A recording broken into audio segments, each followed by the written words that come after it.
I noticed the lie before I knew it was a lie. That's the part that haunts me. 3 weeks ago, she brought home an orange suitcase. I'd never seen it before. Still had the plastic tag on the handle. She tossed it beside the hallway table like it meant nothing. When I asked where it came from, she barely turned her head from her phone and said, "Borrowed it from Natalie. Girls' trip next month." End of conversation. But it stuck in my brain. The tag wasn't from a store nearby.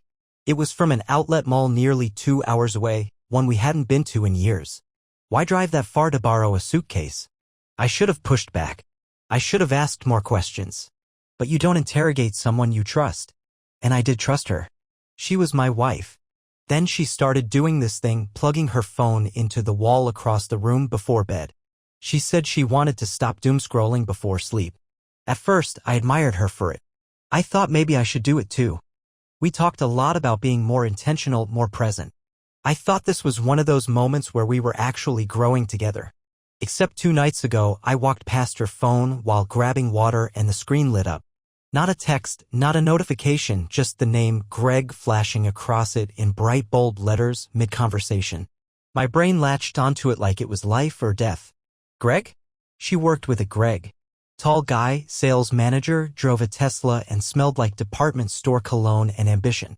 The kind of man who always shook my hand a little too tight and laughed too loud at her jokes. I didn't open the messages. I didn't need to. The next morning, she kissed me goodbye and told me she was flying out to Arizona with her friends for a wellness retreat. Meditation, spa treatments, digital detox, all that. She said it fast like she'd practiced it. She even hugged me longer than usual at the door, like she was trying to wrap guilt inside affection. Something inside me clicked. Not panic. Not even rage. Just this terrible, clean certainty. After she left, I waited 2 hours.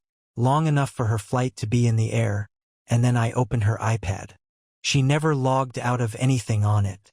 Emails, calendar, even that dumb shared grocery list we barely used. The email was there. Southwest confirmation. 2 tickets. Her name. Greg's name. Sedona. Romantic hotel with a ridiculous name. Whispering Pines Resort. Like it was built for people trying to convince themselves they were in love. There were words in that email I will never forget, because they felt like acid dropped into my brain. King Suite. Private tub on balcony. Anniversary upgrade confirmed. Anniversary. Anniversary. We hadn't even hit ours yet. And she was celebrating one with him? I didn't pace. I didn't cry. I didn't call anyone. I walked to the garage, pulled out the lock kit I'd bought years ago but never used and got to work. Door by door, click by click. Like I was sealing a tomb. When I finished, I sat on the couch in absolute silence, staring at the front door like it might open at any second, like she might walk in with a fake smile and a tan line on her finger where she slipped off her ring before checking into that resort. But she wouldn't. She was gone. And this time she wasn't coming back to me. I drafted a single text and waited. I'd send it when the plane landed. It simply said, "Hope Greg brought his key. Yours doesn't work anymore." She didn't reply to the text. Not at first. An hour passed. Then 2. Then I saw the delivered status quietly shift to read. She'd landed. She'd seen it. And I pictured her there standing at the edge of some parking lot under the Arizona sun, Greg at her side, both staring at her phone. I imagined the chill rolling up her spine while he asked, "Everything okay?" I wanted her to lie to him. I wanted her to say something dismissive like, "It's nothing," because the nothing would eat at her. Because nothing was exactly what she turned me into. 3 more hours passed before she finally called. I didn't answer. She called again. Then a 3rd time. Then the texts started coming in. The first one almost laughable in its innocence. "Hey? What is this about? Why can't I get in?" Then, "Did you seriously change the locks? Are you kidding me right now?" Then, "Please don't do anything stupid. Let's talk about this like adults." Like adults. That line made something in my jaw clench. The hypocrisy of it.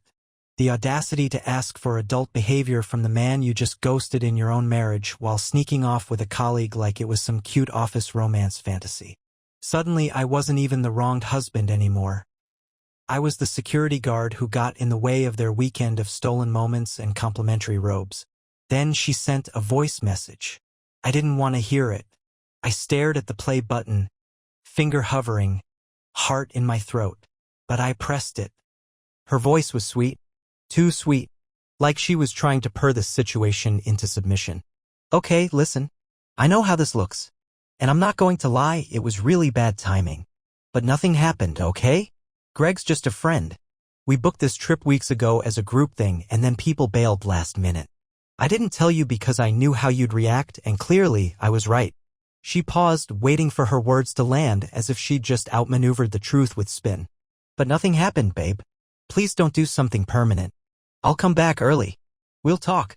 This doesn't have to get worse than it already is. She ended it with that disgusting little plea, babe. Like she could rewind time by saying it. Like it could put the broken bones of our trust back together. I let her rot in silence. No replies. No typing bubbles. She wanted a reaction. I gave her absence. Let her walk the warm paths of that resort with Greg while wondering if she even had a home to return to. But I wasn't idle. I started pulling receipts. Our shared bank account? Already locked. Credit card? Suspended pending verification. I changed every password, pulled our shared files off the cloud, and started making copies of everything. Documents. Insurance. Messages. I even downloaded the security cam footage from the porch just in case she tried anything slick. It was all a war now. A quiet, meticulous war. And she didn't even know I'd already won the first battle. She came back on a Tuesday afternoon. 3 days early. I knew, not because she told me, but because I watched it happen. I'd parked 2 houses down, windows cracked, engine off, just watching. She stepped out of the Uber wearing sunglasses too big for her face and dragging that stupid orange suitcase behind her. Greg wasn't with her. Of course he wasn't. Rats scatter when the lights come on. She stood on the front porch for a long time, her hand hovering near the door like she could will it open with regret alone. I watched her try her old key once, twice, 3 times, each attempt angrier than the last. When it didn't work, she slammed her palm flat against the wood and shouted something I couldn't hear. Neighbors were already peeking through their blinds. That's when she called me again. And that's when I drove up. She didn't recognize the car at first. I'd borrowed my brother's truck. When she saw it was me, her whole posture changed. She straightened, smoothed her hair, pushed the glasses up onto her head like she was about to sell me a story she'd rehearsed the entire flight back. I didn't even get out. I just rolled down the window. What do you want? I asked flatly. Her jaw twitched. Can we go inside and talk? I laughed. Not because it was funny. Because it was so outrageously tone-deaf it looped back around into absurdity. No, she stepped closer. You're being dramatic. You changed the locks and ghosted me for what? Some stupid misunderstanding. I leaned my arm out the window, let the wind hold it for a second. A misunderstanding? You flew across the country with a man I've never seen you text, never heard you mention, and you booked a hotel room under your maiden name. A king suite? You didn't even tell me you were flying out early. I didn't lie. I just didn't tell you everything. I stared at her. Say that again. She blinked. What? Say that line again. Slowly. Her mouth opened, then closed. That's what lying is, I said. And don't insult me by pretending otherwise. Now she was fuming. You went through my stuff? Is that what this is about? You violated my privacy and now you're punishing me for it. She really said that. Out loud. To my face. You think this is punishment? I said. You think being locked out of a house you walked out on is punishment? You have no idea what I've been dealing with lately. That's when it hit me she wasn't even sorry. Not truly. She was inconvenienced. Not heartbroken. Not guilty. Just annoyed that her side game got exposed. Tell me what Greg is, I said.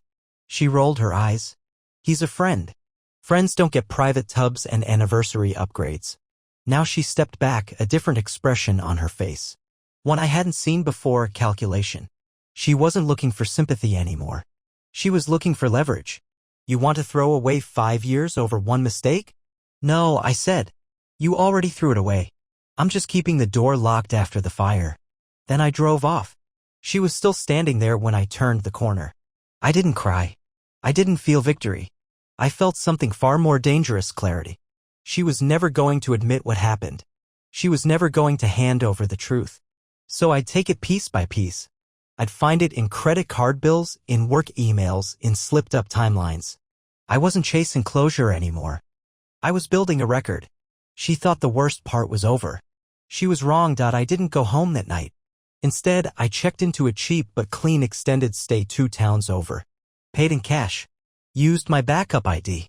Not because I was running from anything, but because I didn't want her knowing where I was, even if she tried. I needed space to think, and space only matters when it's yours. That night, I laid out every piece of her lies like puzzle pieces on the table in front of me.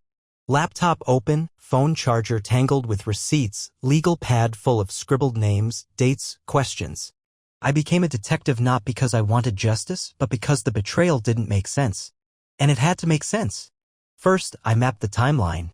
She said the trip was spontaneous. But I found a string of calendar events from weeks back, meeting rescheduled, lunch moved, work from home, all coinciding with Greg's calendar, which her iPad had cached from a shared work planning app. Turns out Greg had been ghosting his fiancée, too.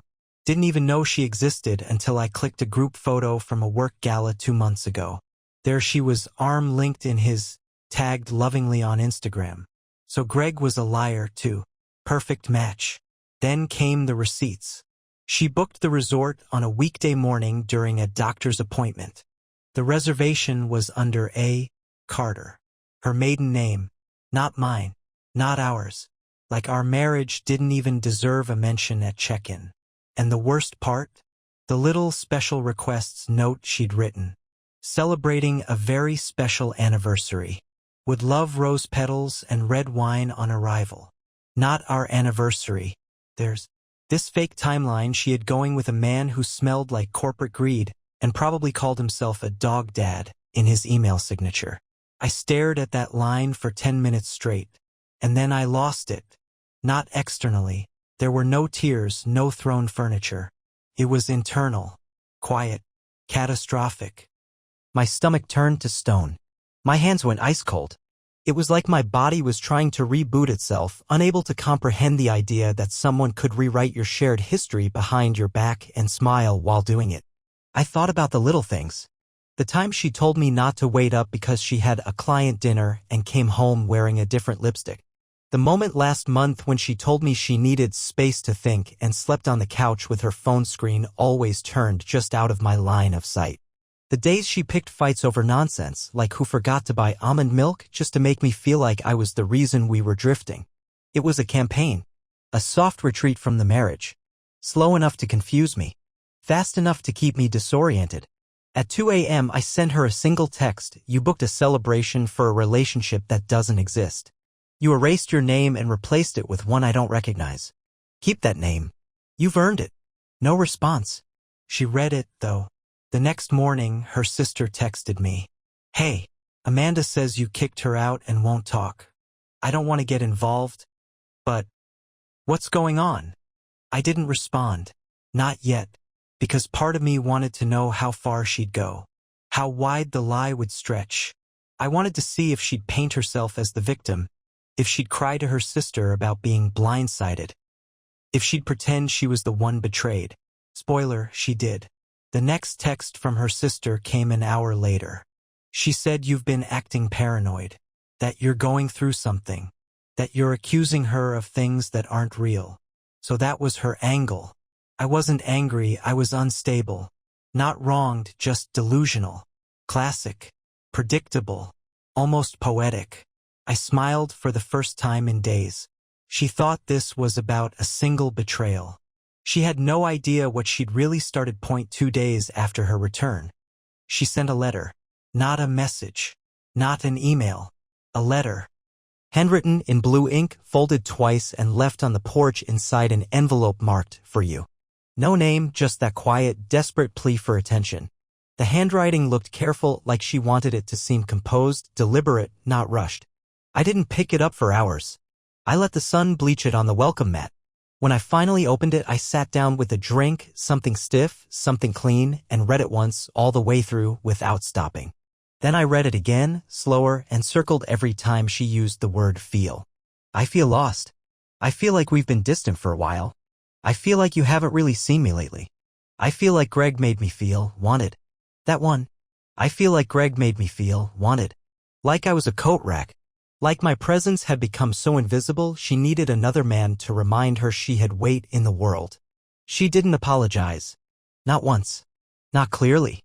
She implied regret, sure, in that vague, noncommittal way of someone caught cheating on a test and blaming the pen. She tried to reposition herself not as the architect of betrayal but as the misunderstood heroine of a bad romance novel. She even called the resort trip a moment of weakness, as if she tripped and fell into a king-sized bed with rose petals and whispered nothings. But buried in the fourth paragraph, under all the justification and emotional manipulation, was the line that gave everything away. I never thought I'd feel something real again, not until Greg. There it was. Unfiltered. Honest even. I should have hated her for it. I should have wanted to burn the letter, erase it from existence. But part of me respected the rawness.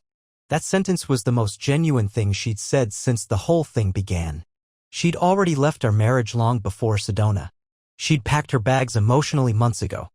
The vacation wasn't a betrayal, it was a celebration of the betrayal already completed.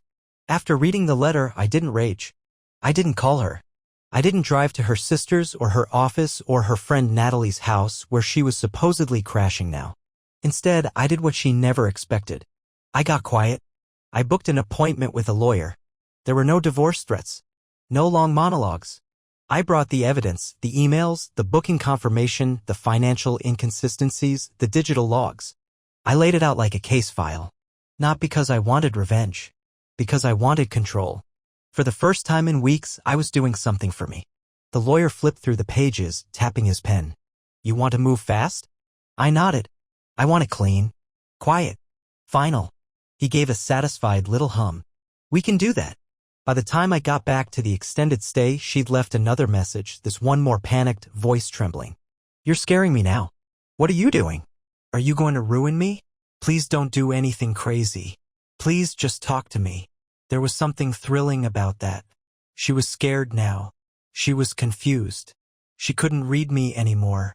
And that, I realized, was what terrified her the most. She'd spent months building a secret version of herself. A second life where she mattered more. Where I was the shadow in the background and Greg was the spotlight. And now she didn't know what version of me she was dealing with. And that was my new beginning. She showed up again. This time with tears. Real or staged, I wasn't sure yet. But she knocked and knocked and knocked. Didn't scream, didn't demand, didn't curse. Just stood there with mascara already streaking down her face like she'd rehearsed the crying before even getting in the car. I watched her through the camera feed. Motionless. Her lips moving like she was practicing lines. Then she sat down on the porch and pulled out her phone. 5 minutes later, I got the message. I'm sorry. I'm here. Please just let me explain. I know you probably hate me, but I'm still your wife. I didn't open the door. I didn't even reply.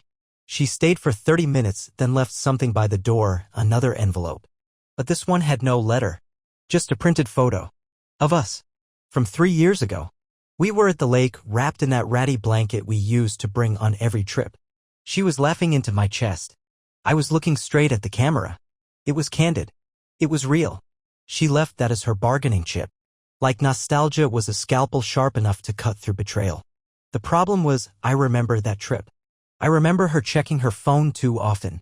I remember her being distant that night, saying she was tired, then staying up late in the bathroom, door locked, light creeping under the doorframe for over an hour.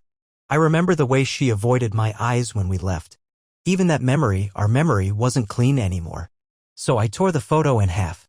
Not out of rage. Out of necessity. Because keeping it would have been another lie I chose to believe. That evening, her sister called again. This time, I answered. Hey, look. I don't want to stir anything up, but Amanda's not okay. She's been crying nonstop. She's not eating. She's barely sleeping. And, I asked, and, I think you should talk to her. Just hear her side. Even if you're done. Closure matters. I bit the inside of my cheek until I tasted blood. Tell me something, I said. When she told you her version, Did she mention the anniversary upgrade with another man? The hidden hotel booking? The champagne and petals? Silence. Exactly, I said. Closure isn't real if the door was fake the whole time. I hung up. Later that night, I checked her socials. Not obsessively, just curious. And there it was. A story. Just a single one. A photo of a sunset from her car window. Captioned, "Trying to find peace in all this chaos." I almost laughed. She was the chaos. She threw the grenade. And now she was walking through the ruins acting like a survivor. Like the world had done this to her. But there was something worse than the sunset post. Greg. He'd posted, too. A gym mirror selfie. Captioned, "No regrets. Only lessons." And in the comments, her fire emoji. Just 2 days after she left a letter on my porch asking for forgiveness. That's when I knew. She wasn't sorry. She was cornered. And she wasn't crawling back because she loved me. She was crawling back because she didn't like how it felt to be the villain with no one left to applaud her performance. That was the night I started packing. Not because I needed to leave. Because I was about to take back everything she ever thought she could keep. I didn't pack like someone running. I packed like someone reclaiming. Every shirt folded with purpose. Every drawer emptied with the steady hands of a man who knows he's not just leaving a house. He's leaving a battlefield he already won. The thing about betrayal is, once you name it for what it is, it loses its grip. You don't drown in it. You walk through it one calculated step at a time. The only thing I didn't pack was the wedding photo. I left it on the wall above the staircase. I wanted it there. Let her see it when she eventually returned. Let her walk into an empty house and see that smiling lie staring back at her. I wanted her to feel the silence press against her like a punishment. I moved into a short-term rental that same night. Fully furnished. Paid in advance. I didn't even leave a note at the old place. If she wanted to know where I went, she could check the forwarding address on the legal papers coming her way. But life wasn't finished handing out revelations just yet. 2 days into my new routine, I got an email. An anonymous one. No signature. No greeting. Just a subject line that said, "You deserve to know." The message was short. "I work with Amanda and Greg. You don't know me, but I've seen things. You weren't the only one he's done this to. And you're not the only husband in the dark. You should talk to a woman named Kate M. She's his fiancée. Or was." I stared at the screen. Read it 5 times. Kate M. I didn't even know the last name. But my fingers were already moving. Google. Socials. LinkedIn. And there she was. Kate Mason. Engaged for 8 months. Wedding website still active. Photos of her and Greg posing like the cover of a lifestyle magazine. Hiking trips. Brunches. One post from Valentine's Day. "Can't wait to spend forever with my person." I felt sick. Not because I felt sorry for Greg, but because I suddenly realized how small this betrayal really was. Amanda wasn't the only liar. Greg wasn't the only con man. This wasn't a tragic, once-in-a-lifetime heartbreak. This was a pattern. And I was just a name on the casualty list. So I did something I never thought I'd do. I messaged Kate. I was calm, polite, careful. "Hi, Kate. You don't know me, but I think we need to talk. I'm reaching out with a heavy heart, and I don't want to cause any harm. But if Greg is still your fiancé, then I believe we've both been misled by the same man. Please message me if you're open to a conversation. I'm not looking for drama, just the truth." She replied within the hour. "Meet me tomorrow, noon, Café Rosemont. No drama, just facts." That night I barely slept. I wasn't nervous. I was electric. I wasn't just piecing together my own broken picture anymore. I was about to see how big the lie truly was. Amanda wanted silence. She wanted a version of me who would heal quietly, vanish respectfully, and let her rewrite the ending however she pleased. But now I had another witness, and together we were going to expose the whole ugly truth.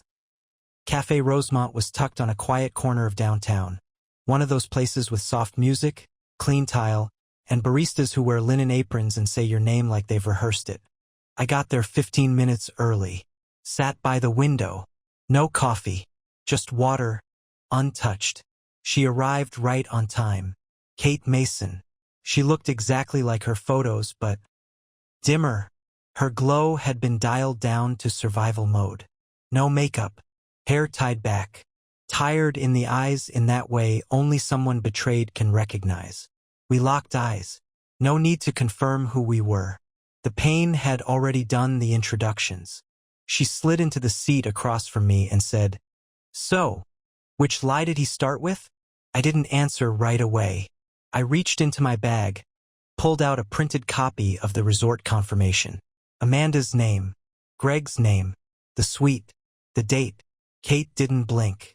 Instead, she pulled out her phone, opened her photo gallery, and held it up. A picture of Greg, shirtless, smiling in the mirror of a bathroom I instantly recognized. Whispering Pines Resort. The same pattern on the tiles. The same towels folded like swans on the counter behind him. "Sent that to me the same weekend," she said. "Told me he was in Dallas for a conference." She handed me the phone like it was nothing. Like it didn't burn her fingers anymore. We spent the next hour trading proof. Screenshots. Emails. Calendar overlaps. Venmo transactions. She had a receipt from a jewelry store. He bought Amanda a necklace, claimed it was for his cousin's birthday. "That was 2 days after our engagement party," she said flatly. Greg was running 2 lives like a magician shuffling cards. Amanda, the emotionally distant wife with trust issues. Kate, the stable future. And in between? A man who lied so smoothly you'd think he rehearsed in front of a mirror every night. Kate had already confronted him. I told him I knew everything. He didn't even deny it. Said I was overreacting. Said Amanda was confused. That it was just emotional and we were never physical. I almost laughed. The same script Amanda tried to run on me. They weren't partners. They were co-writers in the same terrible play. But Kate wasn't crying. She wasn't shaking. She was surgical now. Precise. I respected it. She took a deep breath and leaned in. "Look, I'm not reaching out to her. She's not my business. You are. Because I know what it's like to be lied to in a way that warps your whole sense of time. I'm getting out, and I'm doing it clean. But I wanted you to see this." She pulled out one last thing. A wedding invitation. Her name, Greg's. Date set for 3 months from now. "Non-refundable," she said. "You think I should send it to Amanda with the room key inside?" That made me smile. A real one. We didn't shake hands when we left. We didn't hug. We just nodded like people who had walked through the same fire and didn't need to say how much it burned. Back at the rental, I opened Amanda's last message. One I hadn't replied to. "I miss you. I miss us. I'm trying to fix this. Please don't give up on me." I drafted a reply. "Greg says hi," then deleted it. She didn't deserve words. Not anymore. I wasn't hers. I never would be again. The divorce papers went out the following Monday. Courier service. Signature required. No texts. No heads up. Just a knock on her temporary doorstep and a thick envelope stamped with finality.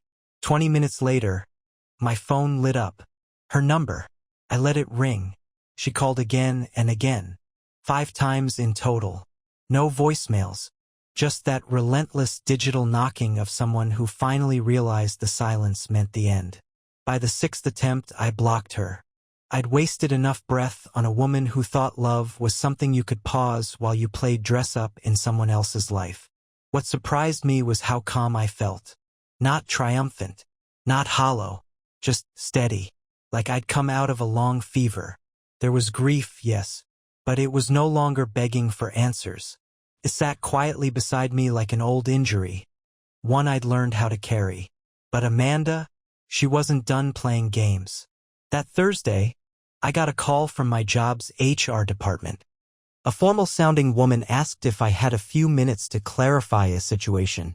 Apparently, someone had submitted a complaint. Anonymous. Accused me of emotional instability and abusive conduct in the home. The words sat heavy in my ear like acid. They were required to investigate. I laughed. Quietly. Not because it was funny, but because it was predictable. Amanda had gone scorched earth. When she couldn't win me back, she tried to break me. I calmly explained the situation. The ongoing separation. The affair. The documented proof. I offered to submit the security footage of our porch where she'd shown up uninvited, unhinged, begging to be let back in. I offered to forward the texts. The letter. Everything. HR thanked me, and within 2 hours, the investigation was closed. But it shook me. Not because she might ruin my job, but because it confirmed something darker. Amanda wasn't ashamed of what she'd done. She was offended that I wouldn't forgive her for it. It's a dangerous thing, realizing someone who claimed to love you would rather destroy you than be held accountable. Later that evening, Kate messaged me. Just a heads up, Greg's spiraling. He messaged my mom today. Told her I was mentally unstable. That he's worried for his safety. Can you believe that? I could. I absolutely could. They were unraveling in tandem, trying to frame the people they hurt as the villains in their little tragedy. I told her what happened with my HR department. Kate's reply? These two deserve each other. And for the first time in weeks, I agreed. Not in bitterness. In clarity. They deserved each other's lies. Each other's manipulation. Each other's cowardice. Let them try to love one another with the constant echo of who they had to destroy to get there. Let them wake up beside each other knowing that nothing between them was built, only stolen. Me? I had nothing to hide anymore. I had no one left to fool. And that meant I was finally free. It's been 3 months. 3 strange, quiet, absolutely liberating months. The divorce was finalized 2 weeks ago. No drama. No court showdowns. Her lawyer tried to push for emotional distress compensation, claiming I'd intentionally humiliated her by changing the locks. My lawyer laughed in his face and handed over the email receipts, the hotel confirmations, and the text history that unfolded like a crime scene log. We settled clean. She walked away with exactly what she came into the marriage with and absolutely nothing more. She didn't show up for the last meeting. Sent her signature through a proxy. Cowardice until the end. I never spoke to her again. Greg? From what Kate tells me, he's spiraling fast. Got dumped from his job after a string of HR complaints. Turns out the fake charm runs thin when there's no audience left to clap for it. He tried contacting Kate again. Tried spinning some sob story about therapy and self-discovery. She posted the screenshots on a private Instagram story with the caption, "When your villain starts auditioning for a redemption arc." I don't know what Amanda's doing now. I don't ask. I don't look. She's just a name I use to sign birthday cards to. A ghost I use to keep the lights on for. But here's what I do know: I bought a new house. Smaller, simpler. No echoes of our life in it. Just me, quiet mornings, black coffee, and a dog I adopted 2 weeks ago, named him Baxter. He sleeps at my feet when I work and has no idea how many nights I spent wishing I had someone loyal enough to stay. The silence no longer hurts. It feels earned. People always talk about closure like it's a door you shut behind you. But for me, it was a window I finally opened after months of stale, bitter air. I didn't get closure from Amanda. I didn't get it from confrontation or rage or revenge. I got it the moment I stopped asking why and started asking what now. So here's what I've learned, and if you're still reading this, maybe you need to hear it. If someone shows you that they are capable of watching you unravel, of choosing silence when you're begging for honesty, of smiling while they sabotage you, believe them the first time. Love isn't loud gestures or perfect anniversaries or matching pajamas. It's consistency. It's presence. It's the quiet truth that you choose someone even when no one else is looking. Amanda chose someone else when she thought I wouldn't notice. And when I did, she chose to become the victim in a story she authored herself. I'm not bitter. I'm not broken. I'm rebuilt. If you're reading this because you feel the same pit forming in your stomach, because you found a message you weren't supposed to see, or you're wondering if the lie you feel in your bones is real, it probably is. Trust your gut. Protect your peace. And when it's time to walk, walk like the building's already burning behind you. Because some people don't deserve second chances. They deserve exactly what they gave you. An exit. And mine is final.